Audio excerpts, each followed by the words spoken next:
There's a lot of conflicting opinions on the New York Jets 2024 schedule that came out this week. Some people are saying the Jets got screwed and their fans should boycott games. Others are saying it's up there among the easiest schedules in the NFL.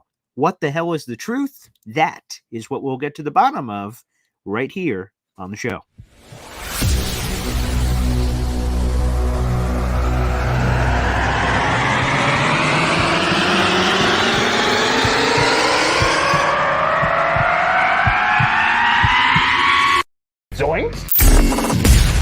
It is unequivocally the Super Bowl for New York Jet fans. Field Yates, baby. Field gosh darn Yates. Let's bring him on the show. Come on, people.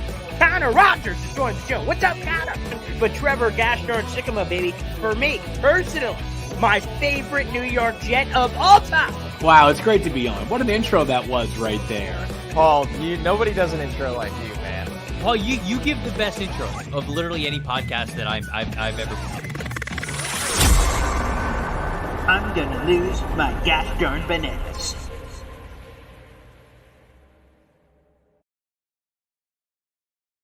What's poppin', everybody? Paul Esden Jr., a.k.a. Boy Green. I'm the New York Jets digital reporter for Heavy.com. Welcome to Boy Green Daily, a daily New York Jets video show, also available wherever you get your gosh darn podcast, baby. And it's time to continue the schedule conversation. It dropped earlier this week in full. Shout out to Matt O'Leary for that juicy leak. We appreciate you, but now it's time to get a perspective of your tribal chief, the chosen one.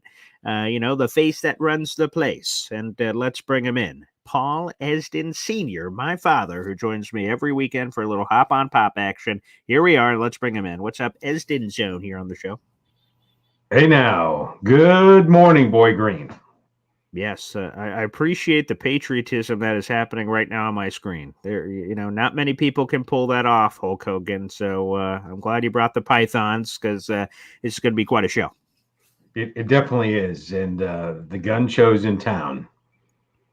So very good. And as a reminder to everybody out there, next weekend is Memorial Day, where we celebrate the people that have given their life for our country. And in November, it's Veterans Day. So you thank people for their service in Veterans Day, not you go honor the people for their service on Memorial Day.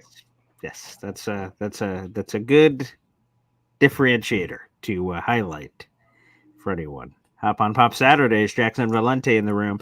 Whoever's watching, make sure you guys like the video, hit subscribe on the show. Yeah, the star of the show. Wow, there's a lot of hubbub here in the comments section. Very nice. So yeah, let's just get right down to the brass tacks here. There's been a lot of opinions on the New York Jets schedule. If you go to the direct link on YouTube down below, it gives you an article with a couple of tastes of some of the people that have been on one side and some of the people that have been on the other side. I will present you the facts. My father will pick where he stands on it, and we'll discuss it throughout the show. The hottest of takes came from Connor Orr of Sports Illustrated, who said the Jets got screwed, and he listed them as the number one team that got screwed by the NFL schedule makers. Here are just some of the things he said, just some random quotes here. Quote, if this schedule was purely the creation of the NFL, the Jets should refuse to take the field until the league rips this up and starts all over. Last year, they had 6 standalone games. This year, it's 7 standalone games in 11 weeks on top of 2 quick Sunday to Thursday pivots. I understand the monetary value in essentially holding entertaining team hostages and forking them over to the highest bidder, but this schedule is beyond relentless. It's a complete joke. Here's more for more. If owner Woody Johnson somehow aggressively pursued this kind of attention, or if he did not adequately protest it, Jet fans should boycott these primetime games en masse and leave him with an empty stadium to think about it. And Ari Meroff, we'll start off with the 2 negatives here, and then we can react to those. Ari Meroff, who's of the 33rd team, said this schedule is rough. Quote, their schedule is pretty brutal to start the year, and it feels like every year we say this of the Jets, where it's like, wow, what did the Jets do to the schedule makers that they always get something tough, weird, and complicated? That is from Meroff. What's your opinion of some of these negative commentary? These aren't the only 2, but I just plucked these 2. These seem to be interesting. Yeah, I don't know any of these people, so Okay. That'll be my cigarette pack disclaimer. I don't know them, Sure. but morons, right? Wow. Morons, right? Sure. We'll get into a little more, but I would just tell you off the bat, in their first, as you laid out in an article on Heavy.com, right? They have by a wide margin, the easiest schedule in the NFL for the first 5 games. And I would tell you that in the first 8 games, 3 of them are against 2 of the worst teams in the NFL last year. Wow. So, so here we go, guys. This is Warren Sharp with his analytics saying the Jets clearly have the NFL's easiest schedules weeks 1 and 5. And then you scroll up and you hear what Ari Meroff said, where he said, "Boy, this start to the schedule is brutal." It's I guess different strokes, different folks, I guess, as it pertains to that. And then go to that graphic. I think that's a good. Go right. Yeah. Stop. Can you blow that up? Yeah. Let me see what I can do here to make this as let's open image. Yeah, I will do this on a different tab here. Okay. So that graphic that you're working on, that really lays it out. Like, that's the facts. Here's the first 5 games of the season, strength of schedule, breaking down. Mm-hmm. And you can see who's that at the top. It could number be 1 by a margin there. Yeah. There's a gap here. There's a gap here between there's a huge gap, right? They played the Patriots twice, who there's someone over the offseason has dumped some gasoline on that dumpster fire. It will continue. It will continue. And they play them twice in the first 8 weeks, right? Yeah. And then they have the benefit of playing an abysmal team that's even a bigger dumpster fire than the Patriots, which is hard to say and hard to fathom, is the Broncos. So those are three games in 8 weeks, and easy schedule. And then I don't know, we can segue into the details behind those first games, but bottom line is easy schedule. And then some of the other ridiculousness that they talk about. Well, there's and everyone loves this line, right? It's like, it's not the heat, it's the humidity, right? Well, the other stupid thing that people say is, well, they're going to play 3 games in 10 days. Okay, idiot. Well, somebody has to do it every year. And it's how you slice, dice, look at it. You chop this off, you chop that off, and sure, they play 3 games in 10 days. That's a fact. But there's a lot to that, and we can break it down. Yeah, I will just highlight to say for people that bring up that stat, again, 3 games in 10 days. So you guys could check out my full conversation with Charlotte Carey. She's the NFL's director of broadcasting. She is one of, as she said, the 7 people in the room that decide the schedule. And, 6 teams this season have 3 games in 10 days of instances. 6 teams. And while it's rare, because you need the teams to be in prime time for that to be potentially unlocked, because teams that are playing Sunday to Sunday obviously would never have that kind of situation. 6 teams are dealing with it, not just the Jets. So when people are pulling out the violins of like the NFL hates the Jets, what about those other 5 teams that are also going through the same scenarios? The Chiefs play every day of the week except Tuesday during the season. Thursday Night Football, Black Friday, Saturday Football, Sunday, and Monday. And Wednesday because of Christmas. The only day they're missing is Tuesday. So if anyone's got an ordeal, 49ers have the worst rest differential in like 20 years. The Jets are +5 in rest differential, which again is the difference of rest between the Jets versus the teams they're playing. And the +5, I'm not saying is in the top of the league like the NFL is doing. The Jets are a massive favor, but it's right in the middle where it should be, where the glut of everyone is.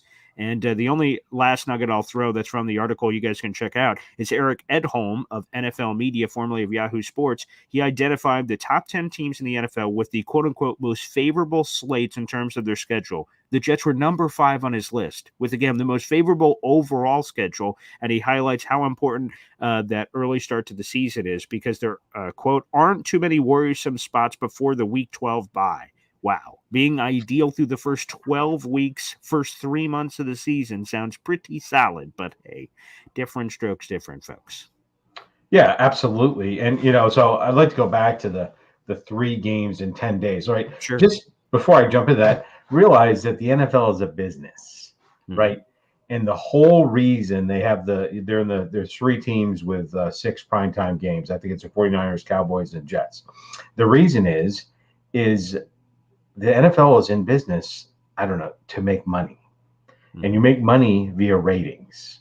Just like people in social media and TikTok and Ding Dangle, whatever those other stupid things are, they get paid per clicks, right? Sure. So the NFL gets paid per views. A lot of people want to see this Aaron Rodgers run it back again 2.0 experiment. So they have a lot of that. But to roll over to the 3 games in 10 days, let's just break it down for a second. Okay. The first game hardly counts. You had an entire off season of rest. So whatever day. So it's a Monday. Yes. Okay. Monday. And then you followed up with a Sunday night, which in my opinion is almost a partial makeup. It's like it's Sunday like afternoon. Let me just clarify. Week 2 is a Sunday afternoon game. Is it Sunday afternoon, not Sunday night? Yeah, okay. It's afternoon. Yep. So right. So Monday to Sunday. But how many times does that happen? How many teams undergo that in a year? I think it's close to 30. Right, every week. So that's interesting, but not interesting. And then you roll into a Thursday night game, which again, I believe there's, I don't know, 40. They didn't have one every week last year, but it was pretty close. Yeah. Right. And so, right. So what are we even talking about? The only difference we're really talking about is the Jets are playing on Monday to start the dance as opposed to Sunday. So we're talking about one day on the beginning of the season when it doesn't matter, right? The rest of the dance is all the same.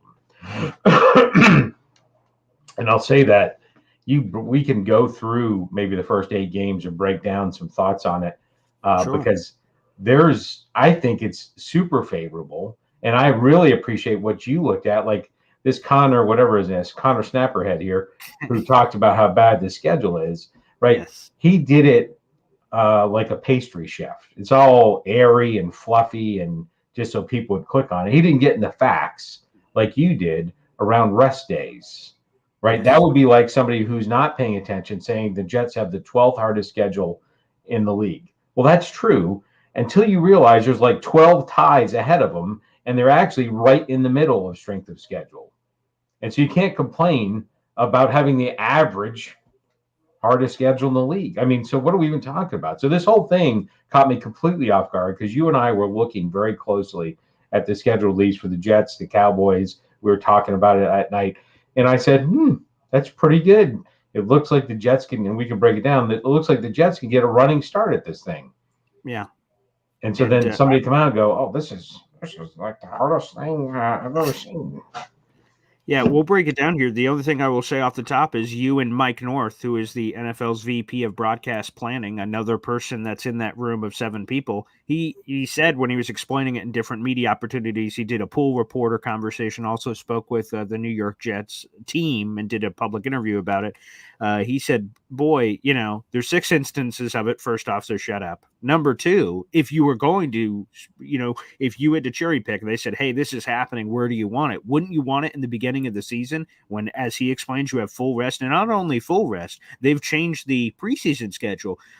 From the end of the final preseason game to the regular season is a 2-week gap. It's no longer a 1 week as if the season continues to go. Plus, I don't know how much your starters are playing anyway. What, 1 series maybe, if that? So we're talking about a 2-week gap plus the full thing. And you think about the same. Here's the thing that we all know. People would have been complaining either way. So whatever. But at San Francisco, would you rather have that week 1 where you can show up a week and a half early, as far as I'm concerned? That's your big West Coast trip. Or do you have it week 7 coming off another short week, which people would have been bitching about? So that's the thing that kind of gets lost on me. And that's why I wanted the 49ers. People check the tape. People asking me, hey, what do you think week 1's going to be? What do you want week 1 to be? San Francisco, please. Road trip. Sign me up. And I'm hearing a lot of people complain about it. I think Mike North made a lot of great points.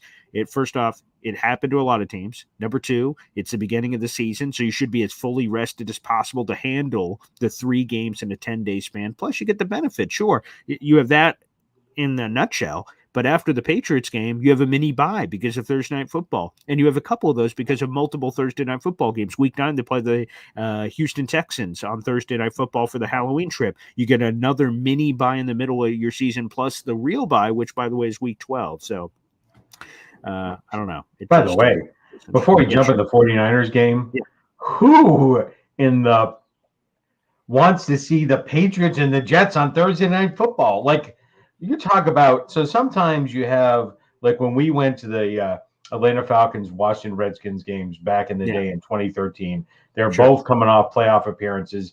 How did I know when I bought the tickets that was going to be a clinker and a stinker and 2, it's a toilet bowl, the 2 bottom teams of the league? Nobody knows that.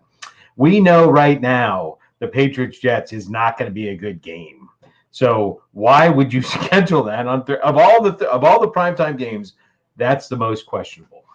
Yeah, it's interesting because, again, I've just been consuming as much scheduling content as I can, whether doing it ourselves on the channel or in other places. And they said Mike North explaining the Thursday night. They did a really good job of the my interview with the scheduling gods was more so general Jets schedule questions like, why this, why this, why this? We didn't like go through the schedule. Week 1, why'd you do this? Week 2, why'd you do this? They do a very good job of that if you guys are interested in that sort of thing with Mike North, where they literally went through like every decision on the Jet schedule. And that was fascinating to hear. He said that, long story short, I'm going to be paraphrasing a little bit, but Mike North, the teams or broadcast partners, were clamoring for the New York Jets early. And he said the Amazon Prime partners, who are all the Thursday night games outside of the opener, like wanted apparently the Jets in some divisional foe. And you can't do, because week 2 was the Bills Dolphins. So they wanted to invert it the following week to get the other 2 teams. And apparently that's it. That's actually the only Patriots primetime game on the schedule,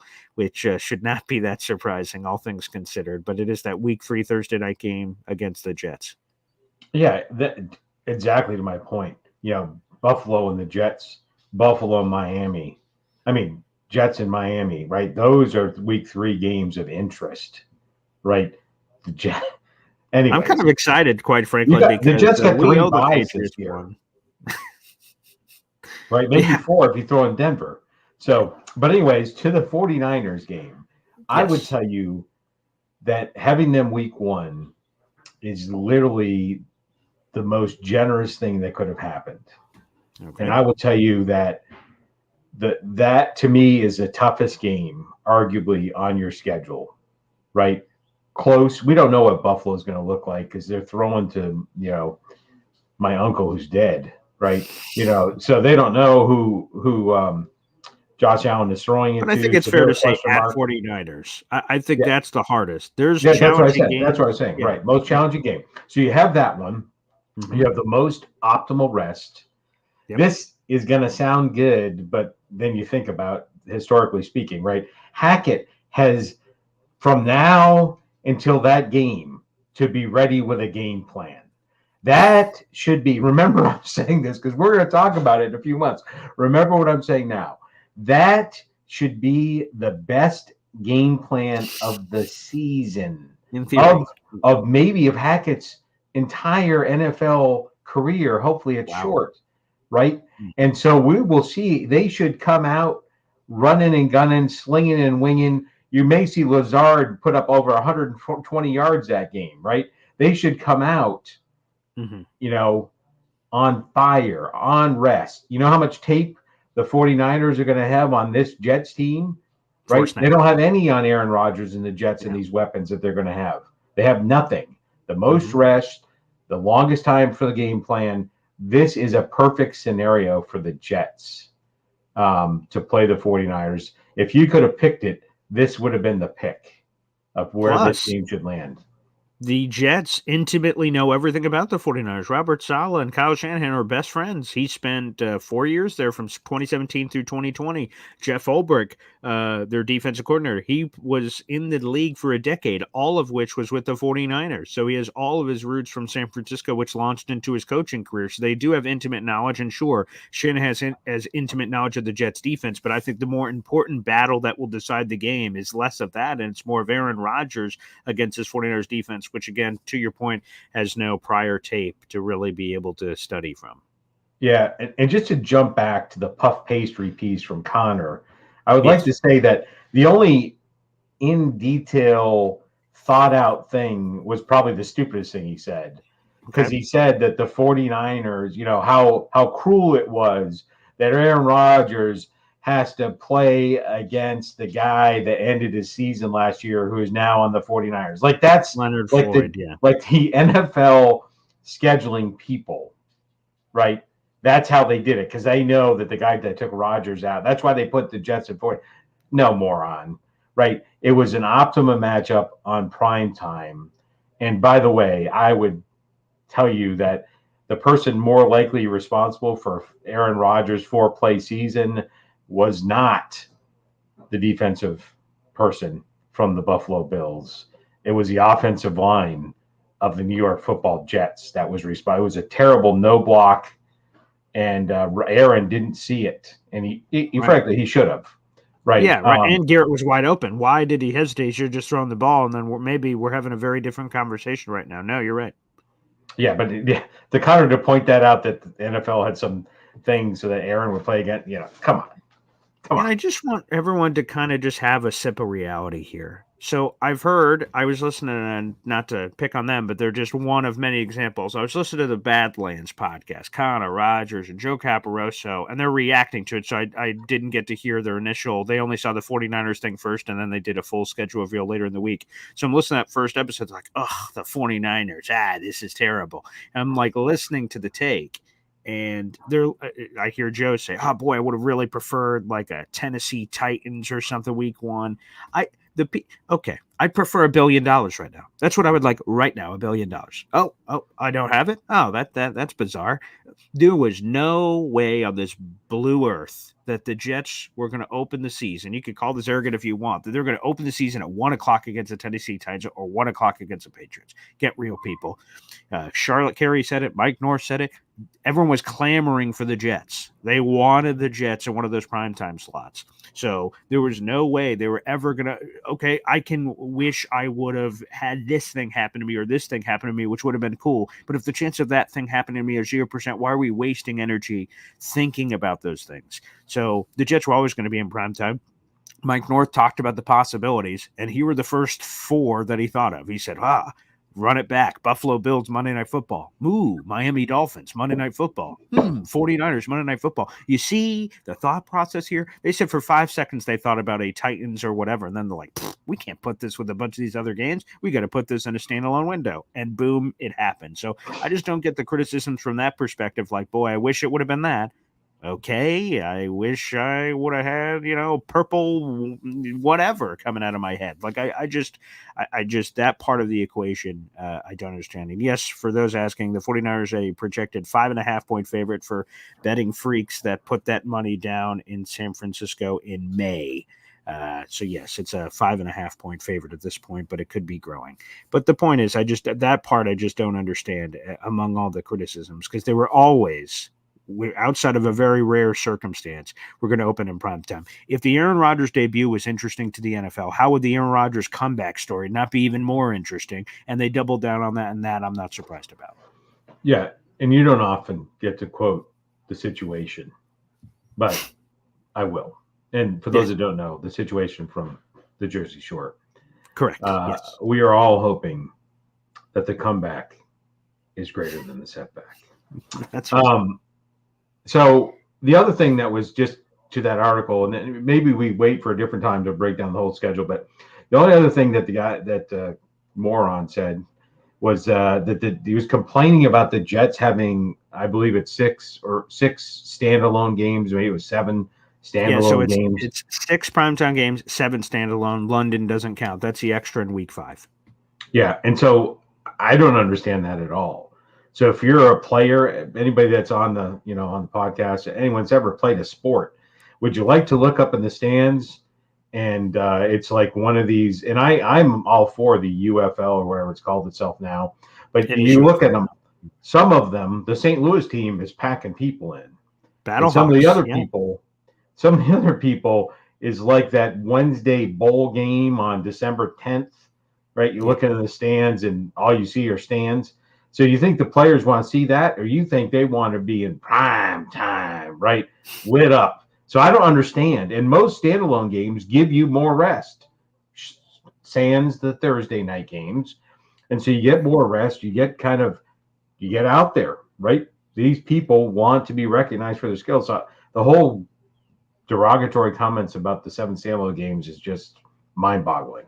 To me, I think it's just bias, to be honest, because I saw a lot of Connor Orr, who we're talking about here from Sports Illustrated. I saw a lot of his tweets before the schedule came out, and he said, boy, I hope the NFL overlords don't dip their toe back in the Jets' waters. Hopefully they learn their lesson. So I think sometimes this is what happens, like draft is a good example. I think Joe Blow's going to suck. He goes number 1, and I go, wow, they get an F grade because I thought Joe Blow was going to suck. He just forced the narrative that you had before the event happened.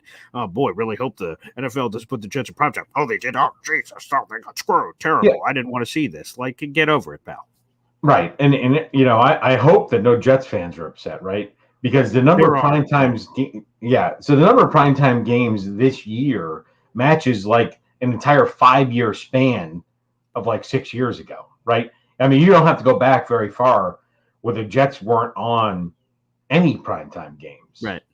Right. And so now you just take the opportunity to enjoy it. You don't have to search up Monday Night Football Jets, and you're looking at 7 standalone games. So unless you have that contract with YouTube or DirecTV or wherever they're selling the Sunday ticket, or if you have the weird Netflix, shy of all those bull things, you're going to be able to watch 7 freaking games, which is pretty good. Yeah, I just think people like to complain because when we're in the 1 o'clock age, which by the way, it wasn't that long ago, people are like, we never get primetime games. This is bullshit. This is ridiculous. And then we get primetime games. Oh, geez, way too many primetime games. I'm old. I can't watch games at that time. Right. Are you crazy? We have talked about this before. I prefer the 1 o'clock games for many reasons. Sure. And then most of the time, because that's my game of the week. But when you're done with the 1 o'clock game, by the way, the second round, the second helpings is the game of the week. So you've watched your game, and then, by the way, you can light up the double screens and tune into the game of the week for the other games, because no other game that you really want to watch is probably at 1 o'clock, so you're not missing anything. You want to focus on your game, and then you get the America's Game of the Week where knowing the spicy matchups are.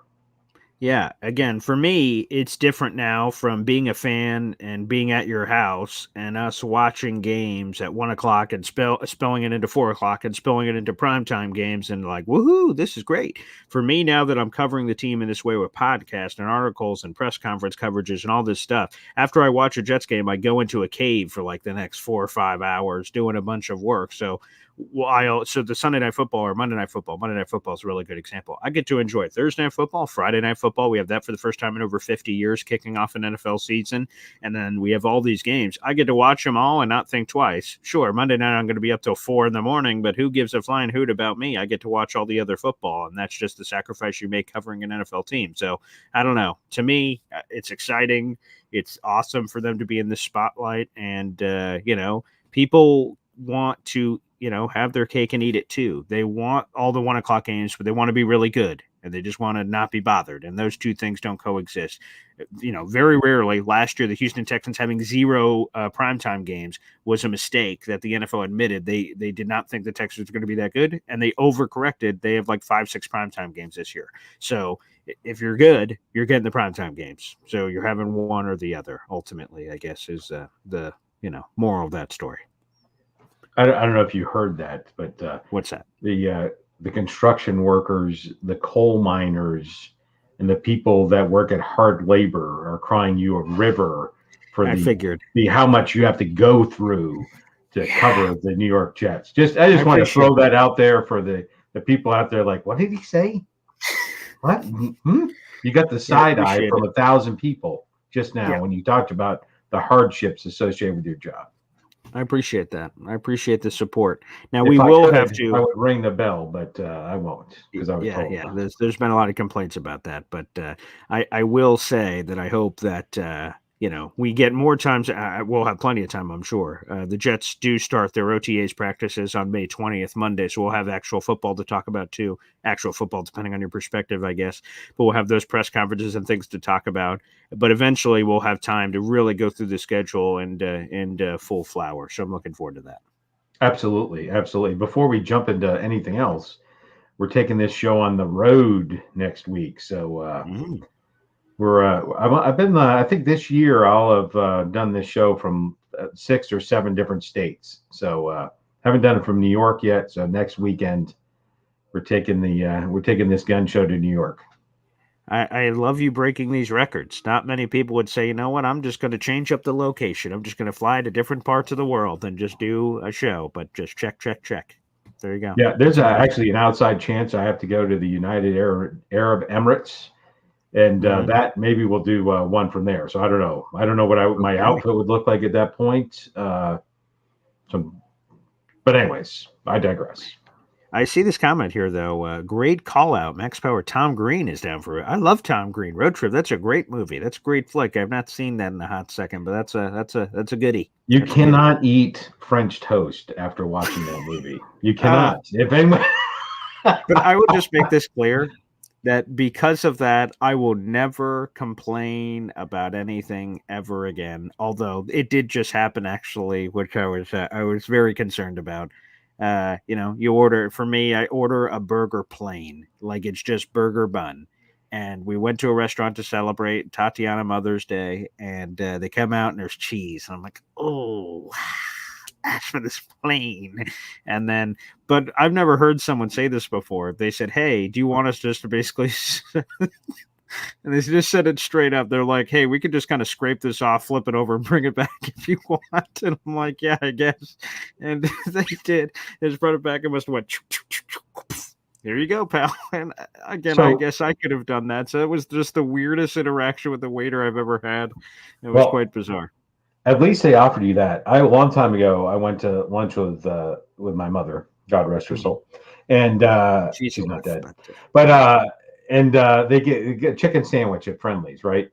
Yes, of course. And I said, we're very similar. I'm like, only mustard, right? So they bring it, and it's got mayonnaise slathered all over the thing. And I'm like, I'm not going to eat this, just so you know, right? I don't eat mayonnaise. And so they brought it back. And I'm not a fool. So I looked, and they had just literally scraped it off and flipped it over. So there's still mayonnaise. It's still the same chicken patty. Yeah. I'm like, no, nice try, dipshit. I'm not going to eat. I didn't ask you to flip it over and scrape it off, flip it over. At least they gave you the common courtesi. Just telling me straight up. I've never had someone tell me straight up. I was just kind of stunned when I'm like, oh. Tatiana's the one who brings up because like she sees it, she's like, you don't like cheese on your burger. I'm like, it's fine. I'll just eat it. And then she just went, excuse me. And then the person comes over like, geez. And then she's like, sir, he asked for this plain.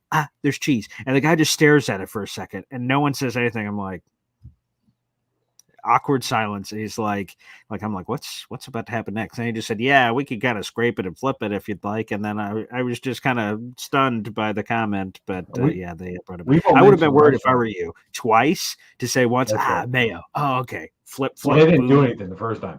But I had a similar experience at the same restaurant chains. We will not name the restaurant chain Applebee's. But I went there, took your mom. Your mom loved it. I do not like Applebee's.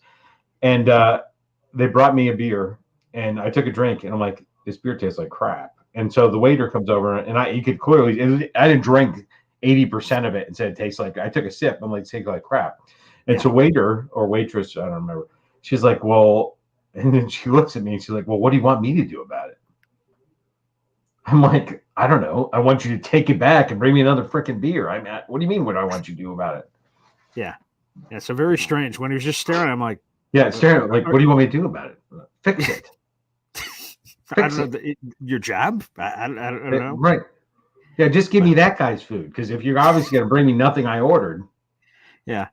It was, but uncomfortable. But road trip, guys, do not eat French toast while watching that. That is, and the honest truth is that 100% happens. That stuff is out there. You see it on the news. By the way, big shout out. We have a new member of the Boy Green Superfan Club. Dan, the Jets fan 21. Thank you so much, everybody. So if you guys like to go above and beyond, you want to join our group, baby, it is the Boy Green Superfan Club, which is a little money sign on YouTube. Feel free to click that. You can join our group for a small fee every month. Help support the channel, get shout outs and all that jazz. We have so many people that are in here right now, so I appreciate it. Excellent. Shout out to Dan the man. All right, beautiful. All right, Dad, is it time for some stories? Yeah, so it's actually not a very long story, but it does involve a runway. So I am a Gen Xer, if you didn't know. Okay. And one of the biggest things that irritate me I only know I'm Gen X because somebody told me, but this, Gen Y, Millennial, Z, blah, blah, blah, whatever. Mm-hmm. Right. I just say after Gen X, mainly, pussies. But I digress. So my biggest problem with all of this in the internet and social media and all that stuff, I grew up in Massachusetts, right? And I will tell you, if there's ever a movie that really portrays life in a culture, it was Good Will Hunting, right? That's how it is in Massachusetts, right? I didn't know until I went in the Navy that, a fight happens after a lot of running your mouth and pushing for 5 hours, and then you might get in a fight. In Massachusetts, you look at somebody, and then wrong, you're going to get punched in the head. But anyways, I digress. So in today's society, right, we get all these keyboard warriors out there that there's no consequences for running your frickin' mouth, right? Every man in the world needs to have their ass whooped at least once, so you know that there are consequences for your actions. Right? I've had my ass whooped right there. I've had my ass beat with a chain, with a brick, and by 4 or 5 people at once. It's not a good time. So I know when I do something, there's going to be consequences to my actions. That you're going to have to cash that check that you wrote. So I now dive into my story. So Boy Green, back in the day, way back in the day, was that little dog from anyone seen Warner Brothers? A little dog that like yip yip yip, like jumps around the bigger dog. Chihuahua. He would love to run his frickin' mouth. All right. And again, he was like 62 pounds, soaking wet, and he was yip yip yip yip. And so there was a few times in his youth where the check got cashed. Oh, we're calling in the check. What? What do you mean? Oh, anyways, so I would tell you now that that was a learning. And I'm going to give you one example. That's what the story is. One example where he was yipping and it didn't work out. But I would tell you now, as a 4th degree black belt in Taekwondo, he is more than able to cover any check that's written. And he knows the consequences. And that's important. That's the problem with society today. People, in Utah, right, run their mouth, they jump on the chat, right? And they don't know. They don't find out, right? Because if you blank around, you should find out, and then just like like you don't, right? And that I learned that in quick boot camp. Sorry, this guy came up to me and he called me some name, MF, whatever, and so I punched him in the head, and everyone's like, well, and then I jumped on and started pounding him. But anyways, people are like, well, why'd you do that? I'm like, what are you talking about? Did you hear what he said? And then I watched later, a few days later, that I saw this whole push dance thing. And what? No, that's not how it works. But anyways, so cue up the music. So Boy Green has a brother who's a few years older. And I will tell you that for the most part, their mother, and shout out to my lovely wife, protected them and put them in this like little bubble. And PJ, Boy Green, would consistently irritate his brother, like push him and push him and push him and push him. And I've actually will save another story about Boy Green and his brother for a revolving kitchen door. I will save that for a different time. There's plenty of stories. In this particular story, Boy Green is running his mouth, and then he goes, well, let's go outside. And I'm thinking to myself, his brother, taller, older, developed sooner, pretty muscular person. And it was after he'd actually gone through Marine boot camp. That's right there. Yeah. And you can't see the guns, but they're there. So anyways, they go outside. My wife's like, oh, you can't let him go outside. What's going to happen? I said, well, they're going to figure it out. They're going to find out. Yeah. And so Nicholas, shout out to Nicholas, he allowed Peter's like, well, how about you let me get you in a chokehold, and once I tell you it's good, then we can start, and then I'll have you, right? So we go out in the backyard, and Nicholas, a man of few words, he's like, sure. And I'm like, PJ's about to find out. That check is about to clear customs. And the bank account's about to be empty. So sure enough, Boy Green gets on his back, puts him in a chokehold, and I say go, because I'm observing. The mother's watching in fear from the window, and she's looking out. And it took about 1.2 seconds for Boy Green to realize that this was not going to hold. I said go, and then the 1.2 seconds, because there was a 1.1 second time delay. In 0.1 seconds, it was clear that Nicholas was going to break free, and there were going to be, what's the word? Consequences. There was going to be some significant consequences. And so the look, I wish I had a picture and a camera. I would have videoed this thing and I would show it on the air. But the look on your face when you realized 0.1 second in that you were about to get a pounding, and your chokehold was not going to work. So any part of any story that you're going to try and dispute.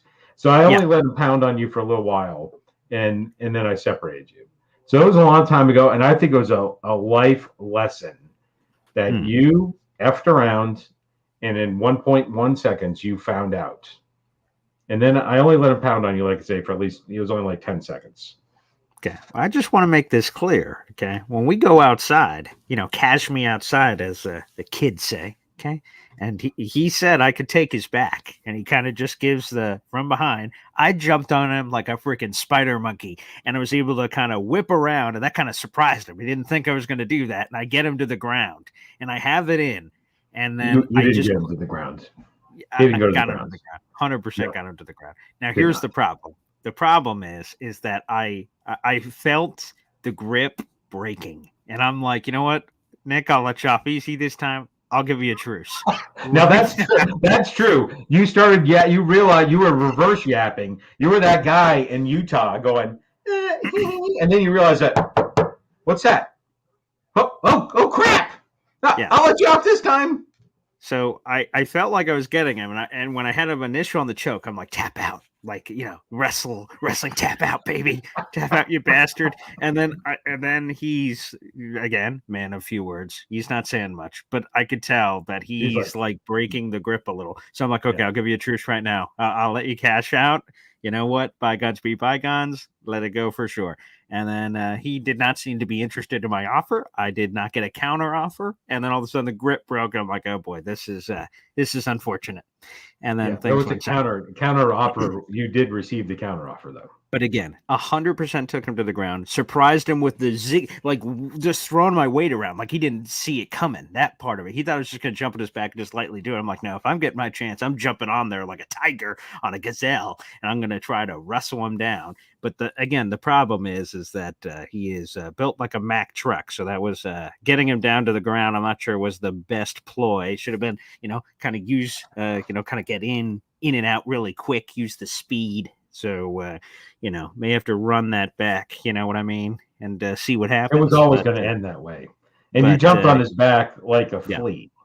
Yeah. But zigzag. Again, that was a long time ago. You're a 4th degree black belt. Yeah. I imagine you would at least last 4.2 seconds. Oh, there you go. Yeah, very nice. So, that was, there's you people that are listening or watching right now, either or. You have no idea the amount of stories there are to tell about me and my brother. There is that's enough for its own show entirely. That's right. The kitchen door story is definitely coming at some point. There's that one. There's the screen door story. I mean, there's a lot of stories. There's just no other way to put it. So again, we'll have to just, you just gotta get out a piece of bread. You spread the butter on that one. Next day, you'll spread the butter again. So there's plenty of tapping to go around on the sandwich. So that due time. You could be the FAFO champion, or you may be the originator. Could be. You did a lot of FAing. Let me just say that. Yeah, which again, it was good. It was this love-hate relationship where I my older brother, we're all of us kids for the most part are separated by 2 years. There was just two all the way down the line. So I have multiple older brothers, and maybe you'll hear another story about another one in the future. But there was always like, hey buddy, and he used to just throw me around and beat me up. It just there's not every once in a while when he would let me in, I'm like, cool, great, going to hang out with the bro. This is great. Yeah, in the chat, your mom in the classic line there. Oh yeah, there it is. That's a line she used to say that all the boy time. Alone. Yes, is ineffective as it as just make sure you don't show any of your mom's comments if Bobby gets on the phone. I don't want to have to. I don't want to have to go to New York and Bobby could find out. But anyways, That was uncomfortable. Anywho, with that being said, you want me to open up the phone lines here? Sounds good. All right, here we go. We have 400 people in the room right now. We appreciate everybody. We'll open up the phone lines if you'd like to call into the show and talk about jet schedule or God knows whatever else could possibly grace yourself that you have any preference for discussing. You can feel free to do so. Okay, let me throw that in there. But while you're doing that, a shout out to your brother Nick, who is out there in California keeping the people safe. So yes, shout out, Marine, police officer. Yep, defended our country. He's one of the best, no question about it. That video call-in link, by the way, is pinned, everybody, to the top of YouTube. If you're watching on Heavy on Jets or Twitter, by the way, shout out to Heavy. Thank you for supporting the show. Or Twitter, @BoyGreen25. You have to hop on over to YouTube to be able to hop on the show, which, again, is the pinned comment on youtube.com/BoyGreen25. And right off the top, let's go right to him. Bobby joining us here on the show. What's up, Bobby? I'll behave myself, Paul. I promise. I'll behave myself. I'll be good. Hey, Bobby. Hey, Bobby. I was just saying you got good taste. Okay, that's all I said. All right, there you go. We're good. We're good. No problem. So you say you're from Massachusetts, right? That's true. Do you know any place called the Fuzzy Grape at all? Ever hear of that place? I have heard of that place, yes. Okay, I used to go to visit that place a lot of times. Is that a grocery store? No, it's not a grocery store. No, okay. There's a woman in here I'm going to respect. Oh, you know what it is, Paul. Hey, I don't. I have not been there. Massachusetts is actually the home of the worst of, right? So it's a strip the worst club. Grocery stores. They have the worst strip clubs in the continent. Well, I thought that was a pretty good one. You need to go to Florida, Bobby. You need to go to Florida. Then you can expand your tastes, and all of a sudden you'll be like, well, I live in Vermont now, Paul. I don't live in That's there true. you go. That's true. Vermont, Yeah, Vermont. Yeah, I don't think they have any of those in Vermont. Yeah. Maybe a no, Vermont. No, they don't have anything up here in Vermont. So the Jets, I think their record could be 12-5 this year. Mm-hmm. They're going to win the Super Bowl this year. Hey, I turned to be a Jet fan, Paul. I changed my colors. He's a convert. Yes, because guess who I got to talk to the other day? Fireman Ed. Yeah, nice. I saw you talk to a few people. King Lowski, a couple other people on the Jake Asman channel. Yeah, Fireman Ed's great. I cried. I had a little tear. I get emotional when I see real important people, real famous people. He's cool. I ran into him at the Hall of Fame. We didn't have a lot of time to chat. We were passing each other in the bar, but yeah, he seems like a really classy guy. Oh, he's very nice. King Lowski, he liked King Lowski. Yeah, I saw that little video. Boy Green, you need to put on that hat that you have for one of the shows one day. I don't know if you can keep it on your head for a full hour. Your neck is strong enough. Oh yeah, right. The headphones. I don't know how that situation's going to work, but yes, there's a Captain Jet thing over there. I'll have to. Yeah, we'll have to debut that on Boy Green Daily. With your headphones on, right? Yeah, I don't think that's going to be possible. Actually, I am very confident that is not going to be possible. It's like a bicycle helmet is how you put it on, but we will find a way to do that. Yes. I think you should do more shows together. You guys are a great couple together. Okay. Well, thank you, Bobby. We'll submit that in. Yes, and that girl did very good yesterday in the show. Yeah, Charlotte Carey. Yeah, people said that you're going to like her. So. Yeah, she did good. I didn't understand how it works. Now I know how it works. Yeah, you're welcome. My gift from me to you, Pin. Yeah. Tomorrow on the Sirius football show, Jake's going to have Herman Edwards on 10 to 2 tomorrow. Herm Edwards, nice. He's got a good relationship with Herm. You play to win the game. I met him. I met him to win the game. Yes. Yeah, I met him one time. You know why? What's that? Because we went to the Giants training camp and the Jets played him, and this is when he was coaching the Jets. Mm-hmm. And then I said, "Oh, thanks a lot for the fumble that you brought all the way to the touchdown. It's my team." Oh, that's how you play to win the game. You know that game I'm talking about? Yeah, of course. The victory formation that changed the game forever. Yeah. The Sergeant just had to sit on the ball. Nope. Fumble and run it all the way back. Oh, yeah, that's funny. Yeah. All right, so I know you got other people back there, but Paul Senior, it's nice. I'm a junior too myself. Okay, So, Bobby Jr. Very good. Okay, yeah, great. Thanks a lot, I Bobby. don't even have a middle name. Okay, well, that's all right. You don't have to have a middle name. That's all right, Bobby. You know, a We different can make it strokes. Jet now, That's it. There you go. Let me just or Fuzzy Grape. before we get to our next caller, I see a couple of comments in here. For instance, Dan the Jets fan, a new member of the Boy Green Superfan Club. He asked, Boy Green, any road games you and or your pops are attending this season? Yeah, I think we're gonna see what we can do. Okay. Yeah, I saw some fans. We'll see. I actually think, I won't spoil it because I believe this caller is going to bring up this very topic. So I will bring him up on the show next. NY Jets FL. He joins us here on the program. Good morning. Can I leave that subject for last because I have a Sure. couple of quick comments if you okay. Yeah. Hey, what's Yeah, up, of Paul course. Senior? How you doing, sir? Good. How are you? I'm doing good. The one thing you could tell your grandkids, Paul, is that you lasted longer than Aaron Rodgers' first season with the Jets in that fight. That is a story for your grandkids when you're old and decrepit, and you want to show your chops to them how tough of a guy you were. What do you think about that? That's a keeper. Oh, wow. That's good. Oh, where was I going with this one? When I was in my 20s, Mm-hmm. me and my buddies, big weightlifters and stuff, and all kinds of stuff. Of course, 2 or 3 a.m. we're at the White Castle, Sure. hungry, and everyone's, had a few drinks.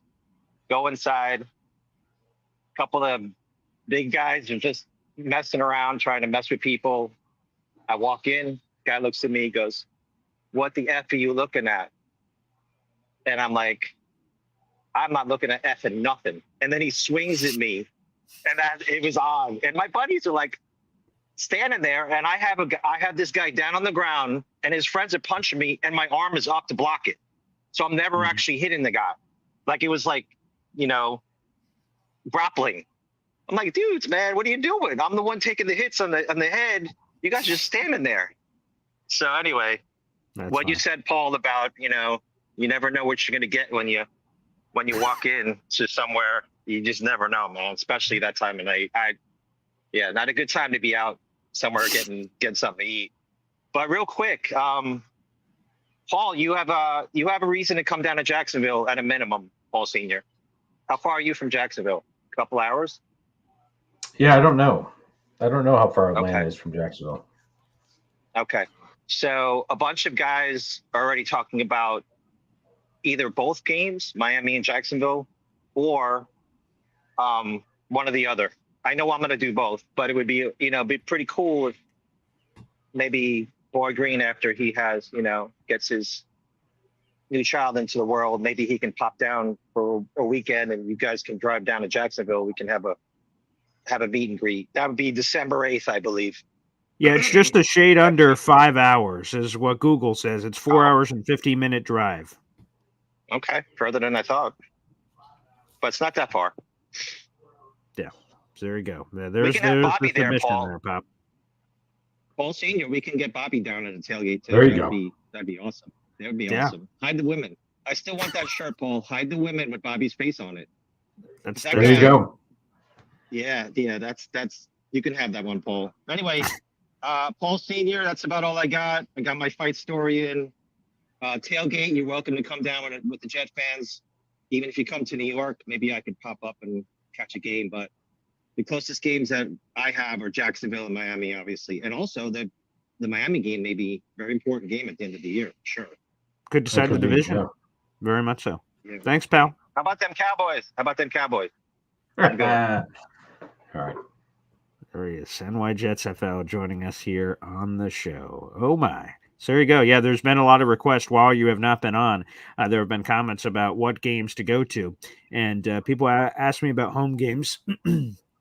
Rams, although now with the timing of it, we have to just see how that plays out. So I've got a friend that's helped me out with a lot of stuff in the past. I've never met him before, but we've had this virtual relationship basically for a decade plus. He wants to meet up for the Rams-Jets game. So that's one possible. That's right before Christmas. And then the other one has been people have brought up the road game of Jacksonville, trying to head down for that or the Dolphins game. So we'll see. We'll see what the schedule allows. All right, back on the phone lines, we got Ricky New York joining us here on the program. What's up, buddy? Hey, how's it going, Paul and Paul Senior? Senior, are you like right in Atlanta, or are you like just outside Atlanta? Where are you at now? I'm right in. I'm a mile away from. I don't know how to say it. Truist Park. So I'm about a mile away from the Braves Stadium. Okay. True story. Like I used to live just outside of Atlanta for a short while. I was in Marietta, Georgia, just a little bit to the north. And yeah, I don't know if you know anything about the Marietta area, but like I was looking for a friend of mine's shop, and I pulled over for directions. And I walk in and I ask, and the guy goes, "Oh yeah, I know where it is." He was like, "You go right down the road here. It's going to be about a mile past the Big Chicken." And I'm looking at him like, what the hell are you talking about? Well, it's a really, really old, like probably built in the 40s or something, KFC. And the peak of the building is this Big Chicken. And anybody who's been in that area, like that's a landmark and everybody uses it. Since then, I've run into people and I bring that up and they go, "Oh yeah," like it's just the weirdest thing too. And it's got like this eye that like moves around, like real kind of creepy looking. But at any rate, yeah, that'd be great if we could get you guys, maybe down for the Jacksonville game. I'm trying to get everybody to come down to that thing if I can. And Paul Jr. Yeah. Have you ever thought about branching out and doing anything else other than just Taekwondo? I have before. There was it's actually, I believe it's my dad's buddy was the one that has the MMA place that was in the Liverpool area. And I was thinking about that when I was coming out because in Taekwondo, one of the things I really enjoy doing and have in the past is sparring. And that's kind of like a controlled version of MMA, but you're not allowed to go to the ground and stuff. You can only stand. And for a short while, he had a buddy up there and I kind of flirted with the possibility of jumping into that a bunch of years ago. Right. That's awesome. I've been doing like Eskrima for like 19 years now, just about. Wow. And my teacher that taught me learned from Jeff Amata, who he's trained with like all kinds of crazy people. He actually did some of the training with Denzel Washington to train him for some of the fight scenes in Book of Eli, which is really cool. But that's it's kind of like sometimes it sticks, but mainly it's Filipino knife fighting, and it can be really intense. But all right, cool. I just figured I'd ask, and hey, you know what? All these people whining about the schedule, friggin' get over it. Oh, well, we got two Thursday night games. Yeah, and they're both at home. We don't even have to travel. Shut up already. And as far as bitching about primetime games, really, you're complaining about football under the lights as opposed to sitting in the heat all day? Really? Mm-hmm. What are we talking about here, man? Come on. Don't look a gift horse in the mouth. I like this schedule. And I'm ready to go out there. And what was that saying that Senior said? Consequences will be paid. So the rest of the NFL, consequences are coming. I love that. Receipts to cash. I love that. Ricky, thanks for joining us on the show, man. That's great. And I will say, because he brought up the, the other forms of, mixed martial arts and other stuff outside of Taekwondo. Shout out to Mr. Garshab. He's my former sparring coach. He's down in Florida now. And every Friday after classes close, because we were open like 4 to 8:30 or something of normal classes, people would be coming in to train. And then after those wrapped up, he invited me over on a Friday night because he invited people from around New York that did different stuff, capoeira, Brazilian jiu-jitsu, and we'd all just mess around and fight each other in these weird things and learn tricks from each other's trade. So that used to be really fun back a bunch of years ago, trying different kinds of levels of martial arts and just messing around and seeing different styles and stuff like that. That was pretty cool. So that's awesome. That's pretty cool. I'll also throw this other one out there. This might be a future story for a different time, Pop, but the official trailer drop for the college football video game after an 11-year hiatus. We're getting NCAA 25. The last one we had was Denard Shoelace Robinson on NCAA 14. So we have an 11-year gap, and how everything's changed. The players' names are on the back of the jerseys. People in this century are not going to realize the efforts we had to go to change the names to the actual players back then. So that's new. And dynasty mode and all this other stuff being brought back. That's going to be cool. That's something I look forward to. Like I said, I don't want to ruin the whole story, but that's something I look forward to, that tradition every year that we had. Yeah, absolutely. By the way, someone asked, scrambled eggs, fried potatoes, and bacon. Yep, there we go. So here's a wow. Yep, got to play it. Here we go. Wow. Here's Araya, my beautiful 2-year-old daughter, joining us here on screen. I could hear her little feet, and then she just goes like uppy, and then here we are. She comes up on the show. So, yeah, she's a real treat. She's going to be a big sister to somebody. We don't know. We should find out here in the near future. So it should be a lot of fun. Hey, what are you rooting for there, Pop? I think you already know. We will see what the gods allow, or what transpires there. That should be a lot of fun. Yes, let me make sure I just answer all the remaining questions or comments. No, I've never heard of a restaurant called the Flying Biscuit. No hearing of a Flying Biscuit. Okay, that's good to know. We'll keep that in mind. And what was that breakfast order again? Just for scrambled eggs, fried potatoes, and at least a pound of bacon. I think it's 2 pounds this morning. Oh, isn't that lovely? And by the way, is there any other caller I should be expecting or anything? Maybe. Okay. Right now, I have no one. I have no one else in, but I just wanted to make sure. Okay. Well, he'll probably watch the replay then. He's a few hours difference, time zone wise. All right, that's all right. Well, hey, easy there, fella.